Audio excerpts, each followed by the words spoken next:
The last measure of center that we're going to use is what's called the mode, which is just the most common value in the data set. Now, the mode is another one that's real easy to calculate, especially if we have our data arranged in order. But it has a couple of drawbacks. Let's take a look at the modes of our 4 data sets. In this data set, the mode is the number 8. 8 appears twice, and nothing else appears more than once. Notice I'm using the numbers written in order to make the mode easy to spot.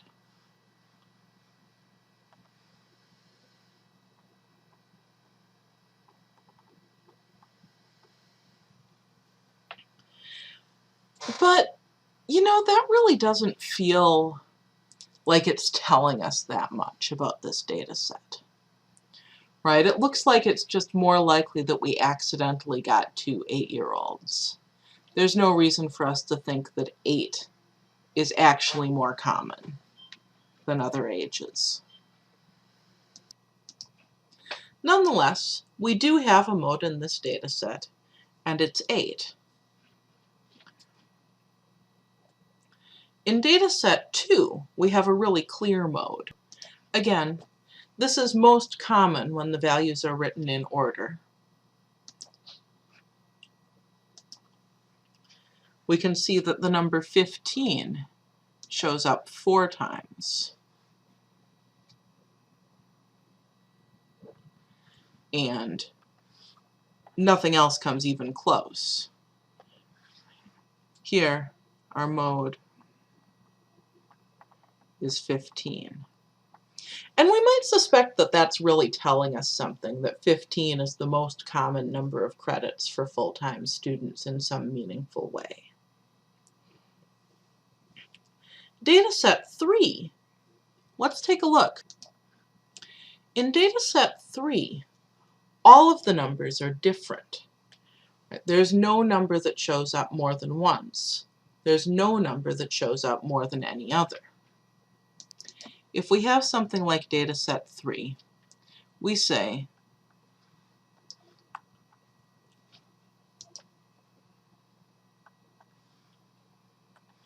that there is no mode.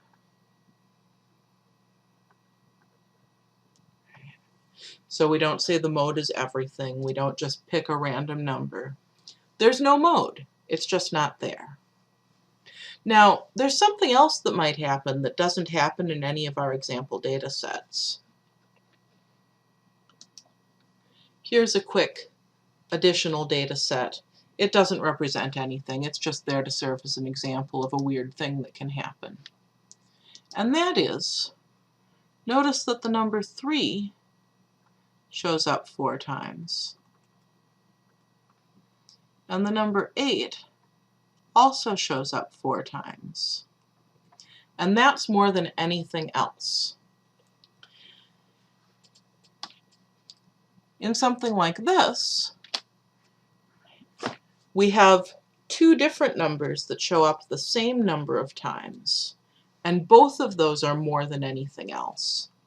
We say that this has 2 modes.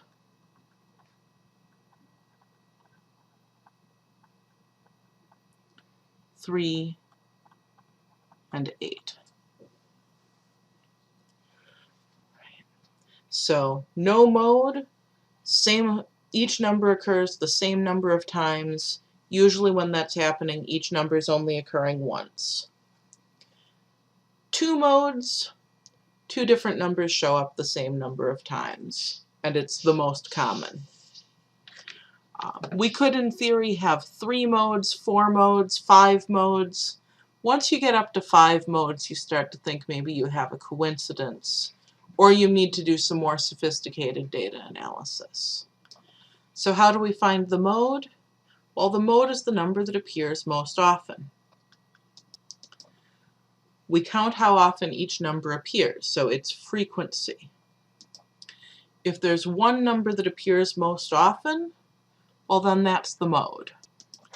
If every number has the same frequency, then there's no mode.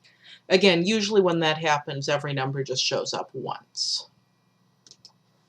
If 2 or 3 numbers have the same frequency, and that's the highest frequency, then they're all modes. You can, in theory, have as many as you want. But if you have more than 2 or 3, either something's real weird about your data set, or you're just seeing noise, right? There really isn't a very good mode. Now, it has to be the highest, right? Like in data set 2,